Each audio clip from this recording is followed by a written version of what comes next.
అందరికీ నమస్కారం. YCP top నేత వైవి సుబ్బారెడ్డిపై ఫైర్. తీవ్ర కోపంలో సీఎం చంద్రబాబు గారు. అసలు ఆయన ఏం చేశారు, ఎందుకంత కోపంలో ఉన్నారన్న పూర్తి వివరాలు అయితే తెలుసుకునే ముందు వీడియోనైతే పూర్తిగా చూడండి. అలాగే సబ్స్క్రైబ్ చేసుకోవడం అయితే మర్చిపోకండి. చాలామంది వీడియోనైతే చూస్తున్నారు కానీ సబ్స్క్రైబ్ చేసుకోవడమే మర్చిపోతున్నారు. దయచేసి సబ్స్క్రైబ్ చేసుకొని ఒక లైక్ చేస్తారని కోరుకుంటున్నాను. వైసీపీ రాజ్యసభ సభ్యుడు సీనియర్ నేత వైవి సుబ్బారెడ్డి వ్యవహారంపైన సీఎం చంద్రబాబు గారు అయితే సీరియస్ అయ్యారని తెలిసింది. ఆయన వ్యవహరిస్తున్న తీరును ఖండించిన ఆయన దీనిపై తక్షణమే స్పందించి ఆయన దూకుడుకు బ్రేకులు వేయాలని పార్టీ ఎంపీలను అయితే ఆదేశించారు.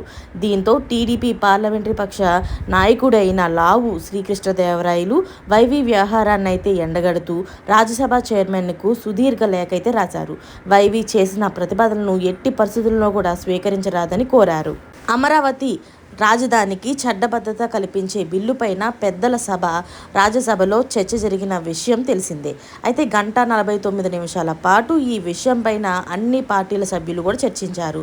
ఆ సమయంలో రాజ్యసభకు ప్రాతినిధ్యం వహిస్తున్న వైసీపీ సభ్యులు సభలోనే ఉన్నారు.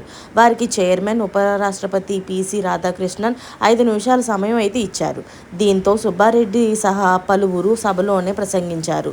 రాజధానికి వ్యతిరేకం కాదని, రైతుల సమస్యపైన స్పందించడమే సమస్య అని చెప్పి పేర్కొన్నారు.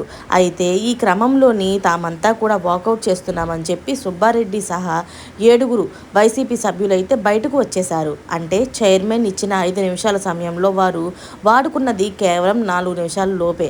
అనంతరం సభ ఈ బిల్లును ఆమోదించింది. కానీ బలమైన వేదికను వినియోగించుకోకపోవడంపై వైసీపీ అధిష్టానం వైవీపై ఆగ్రహంతోని ఆయన కొత్త సాంప్రదాయానికి తెరతీస్తారన్నారన్నది టీడీపీ చెబుతూ ఉన్నదన్నమాట. అయితే సభలో చర్చ జరిగి బిల్లును కూడా ఆమోదించినామన్నాడు.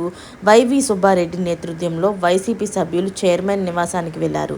అక్కడ ఆయన్ను కలిసి సభలో తమకు అన్యాయం జరిగిందని, 7 సభ్యులు ఉన్న తమకు కేవలం 5 నిమిషాలు మాత్రమే కేటాయించారని, కాబట్టి తాము సభలో మాట్లాడలేదని అనుకున్న అంశాలన్నీ కూడా మాట్లాడలేకపోయామని, అందుకే లిఖితపూర్వకంగా ఇప్పుడు ఇస్తున్నామని, కాబట్టి సభ రికార్డులలో దీన్ని చేర్చాలని వైవి కోరారు. అయితే దీనికి చైర్మన్ అంగీకరించింది లేనిది మాత్రం ఇంకా తెలియలేదు. కానీ ఈ సమాచారం అందగానే కూడా సీఎం చంద్రబాబు గారు సీరియస్ అయ్యారు. అలాగే వైవి సుబ్బారెడ్డి కొత్త సాంప్రదాయాన్ని అయితే తెస్తున్నారని చెప్పి ఆయన సీరియస్ అవ్వడం జరిగింది. మరిన్ని లేటెస్ట్ అప్డేట్స్ కోసం ఛానల్ సబ్స్క్రైబ్ చేసుకోండి. Thanks for watching friends.